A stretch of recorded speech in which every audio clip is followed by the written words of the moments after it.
sendiri, kelingking sama jempol sampai patah sendiri dari dulu. Mas ajarin cara kerja sistem reguler dong, sini main ngopi bareng.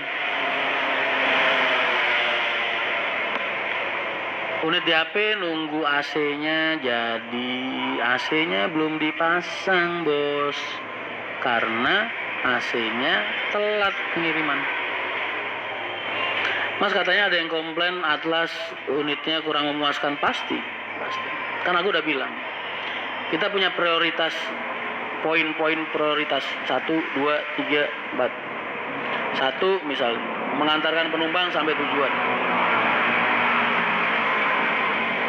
2 ketepatan waktu. 3 pelayanan dan fasilitas. 4 misalnya pelayanan dan lain-lain. Itu ada poin-poin mas. Urutan-urutan mana yang terpenting, mana yang enggak.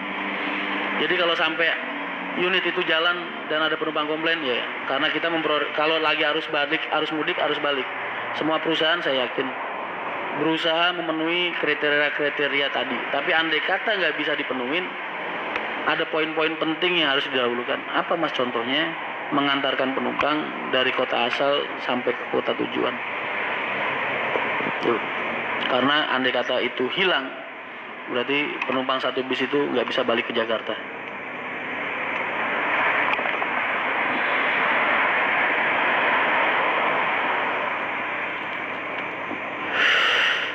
Jadi setiap perusahaan SOP-nya seperti itu. Ada prioritas-prioritas lah.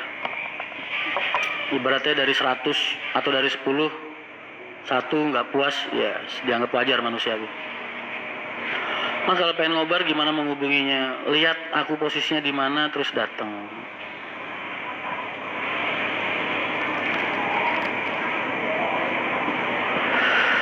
Mas HR untuk pria 100 kilo. Mas aku aja ya kalau lagi naik bis kita sendirilah. Bis HR itu 2 kursi tak jadiin 1 mas. Karena aku sadar diri. Kalau aku gede, kalau aku paksain duduk di satu seat, aku akan mengganggu kenyamanan penumpang yang di sebelahku. Jadi ya mau gimana lagi? Emang orang-orang kayak kita kan random mas, rare, jarang. Jadi kita senasib lah. Mas kerjasama dengan Bluebird buat tambahan, bukan kerjasama, bukan bis tambahan, tapi pengganti armada yang gagal berangkat. Mas kalau harus balik gini, apakah batalin tiket keberangkatan, apa uangnya kembali full? Tak kembaliin full. Mas kerugiannya berapa mas gara-gara penipu? Nggak tahu mas, karena pelapornya juga nggak ngelaporin ke kantor polisi, juga nggak laporan ke kita. Itu pengumuman dari petugas terminal.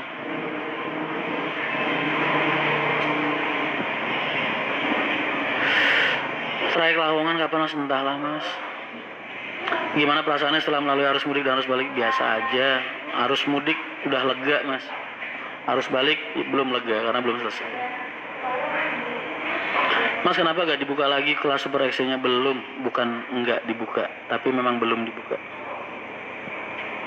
Jangan dong mas, buat pengusaha muda tetap semangat untuk berkarya dan fokus sama apa yang kamu jalani.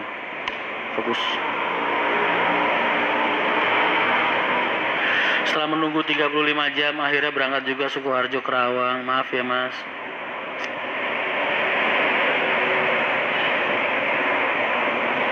Bengkel suspensi biasanya kita ada mas, tapi ya random lah, maksudnya freelance-an.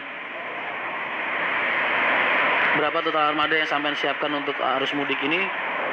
220-an armada. Dan satu hari jalan berkisar antara 160-an, 160-170 per hari. Berarti saya punya armada speleng benernya sekitar 50 unit. Udah dikasih speleng 50 unit, masih kayak gini juga. Saking luar biasanya kondisi arus mudik 2022 ini. Kok ini nggak semasif ini pemudiknya? Bakal gue jalanin 190 tuh. Tapi karena ya kayak gini lah. Jadi udah kita taker dan kita kira-kira. Apakah pengusaha akap wajib punya RM sama pom bensin? Enggak wajib. Tapi perusahaan-perusahaan besar pasti punya rumah makan sendiri biasanya. Kalau mereka yang jual pelayanan ya. Karena kan kalau perusahaan otobus kok bikin rumah makan, berarti kan rumah makannya harus bisa menampung atau cukup dengan penumpang PO dia sendiri. Jadi kalau perusahaan-perusahaan kecil nggak bisa bikin rumah makan. Karena apa? Karena PO-PO lain nggak bakal mau masuk ke situ. Siapa sih yang mau memperkaya kompetitornya? Kan nggak mungkin. Jadi makanya kalian lihat PO Haryanto punya rumah makan sendiri ya, karena dari penumpang PO Haryanto aja udah cukup banget, lebih-lebih. Tapi kalau PO-PO yang kecil kan nggak mungkin.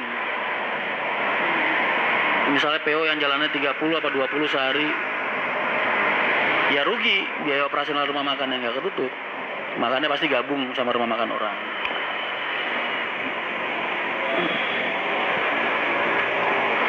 Pendapatnya tentang sistem one way apakah merugikan atau menguntungkan?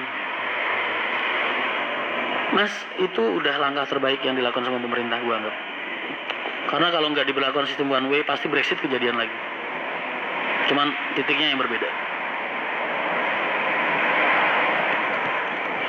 Kalau kamu nanya efektif apa enggak, ya kalau aku mau egois mah aku bilang nggak efektif. Karena dia ngebuntuin bis yang dari arah barat, ngebuntuin armada yang dari arah barat, arah lawannya, lawan arahnya.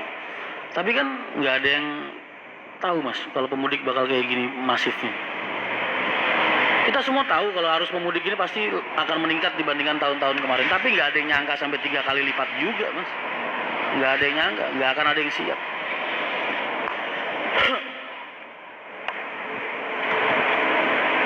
Katanya Pak Menhub 45% pemudik belum kembali ke Jakarta. Kan aku tadi udah bilang, arus pemudik itu, arus balik itu dibagi jadi 2 sesi.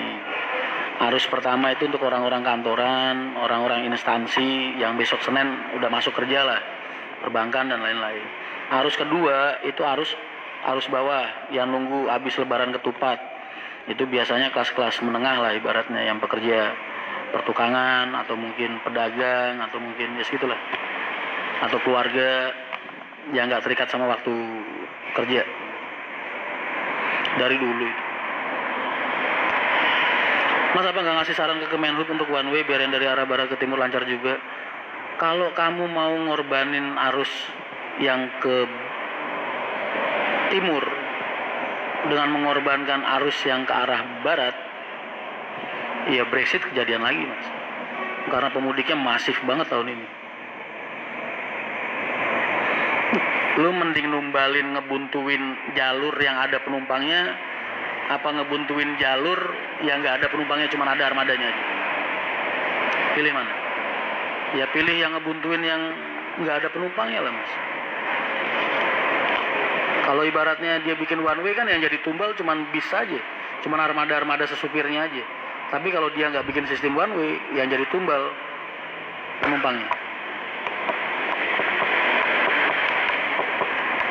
Mas kalau pariwisata HR pas mudik rombongan banyak yang nggak berangkat, kenapa mas? Kata siapa? HR habis nih, bisnya udah nggak ada semua. Mas boy, aku di Pantura Indramayu bareng Kapolista, siap. By the way, gue istirahat dulu ya, mau mandi dulu bentar terus nunggu